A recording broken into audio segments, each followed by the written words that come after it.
Until there is a theatre based on a drama rooted in Trinidad, the theatre and drama in Trinidad will remain essentially artificial colonial things, interesting chiefly as symptoms of the psychological sickness of a fragmented, confused people.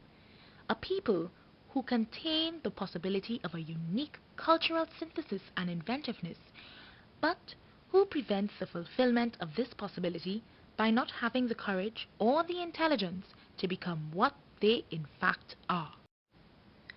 Though this statement by Errol Hill was geared toward the theatre situation in Trinidad, it can be related to the state of the Caribbean region by examining a people who refuse to share an identity in anything other than cricket.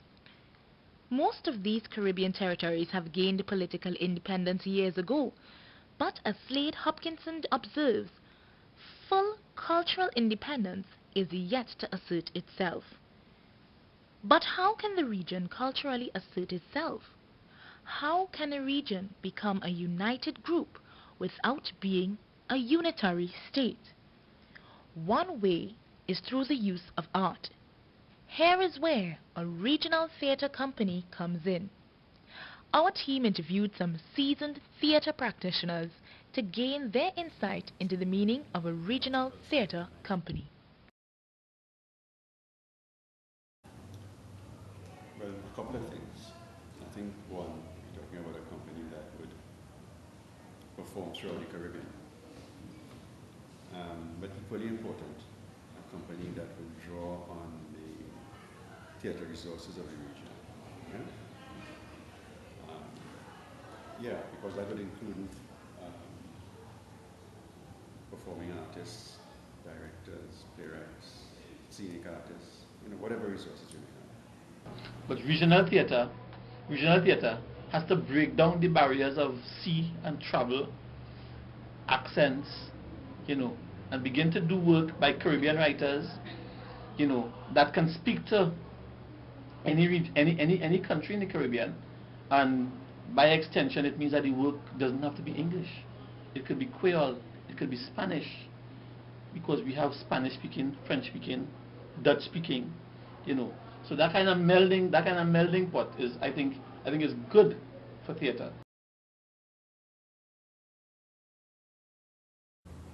It's the obvious way to go, right? It is the obvious way to go. It's the only logical step to my mind. If you're talking about the development of the theatre in the region as a whole is too small to support any of the islands individually, or the territories individually, to support a company on its own of any distinction.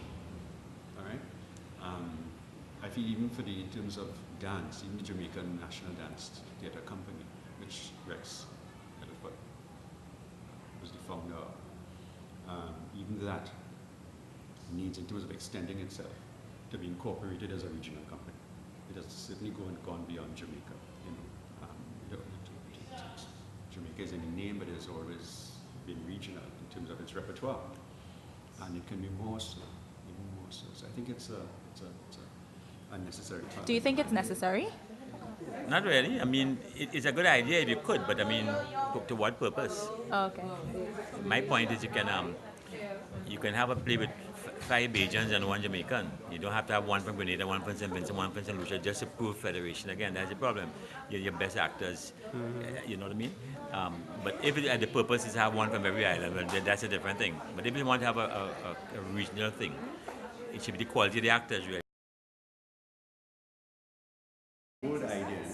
It's an old idea. It's an idea that I think would have started with Errol Hill, right? And his notion of his attempt to establish a federal theatre company, which was not regional in that it wasn't really drawing on people from all over the region. It was based in Jamaica, but Errol Hill is from Trinidad.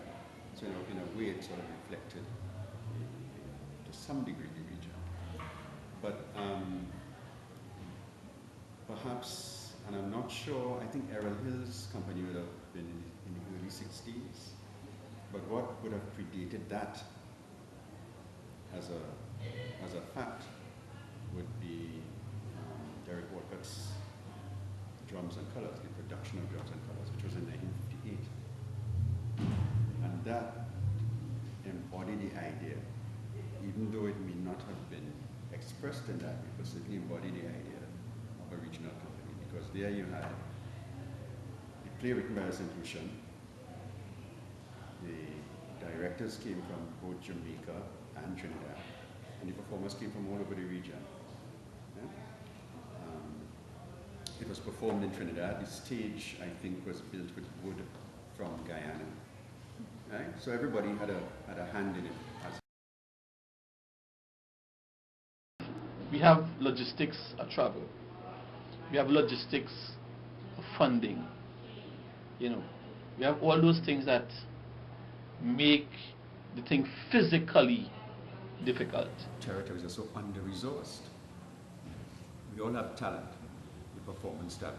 We all have great dancers, we have great actors and so on. That's fine. But in some places you don't have the spaces to perform. In other places you don't have the finances to support the theatre.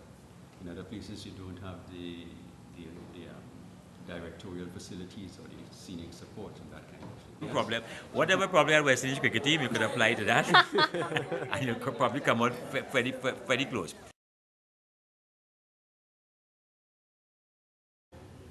When University of West Indies has a mandate to unlock the creativity of the region.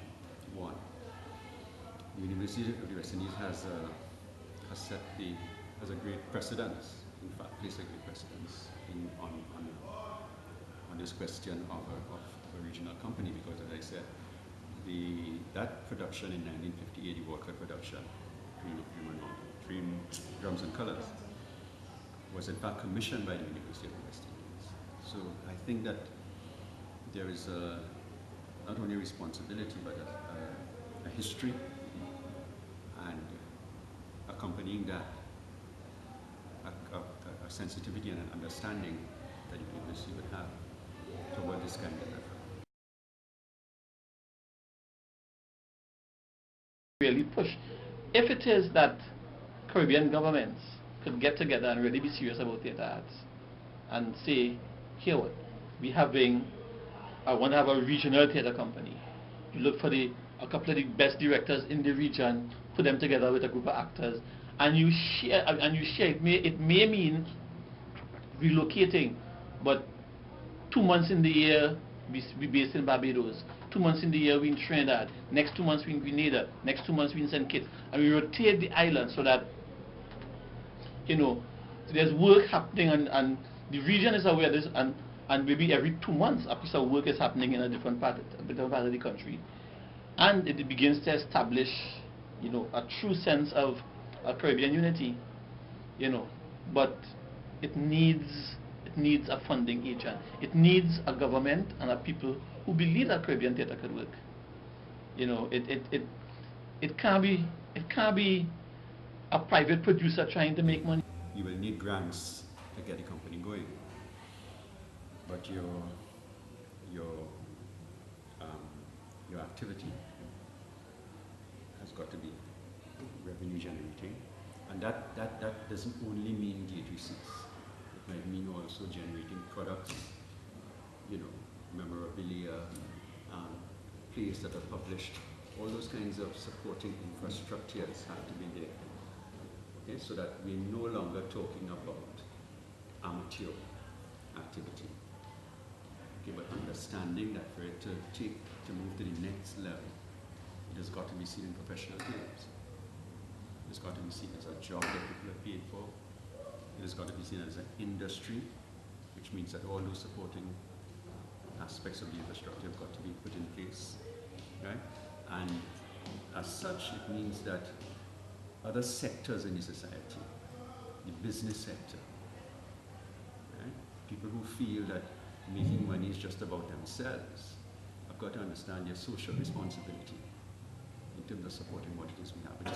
Regionally, I think you should maybe have a regional producer director, not a regional group. Ah, I think that's a better answer. Have somebody that's a regional producer, so he'll go around and select who he likes. He has authority then, and he does not have to please the government, but he is the one appointed to make the group.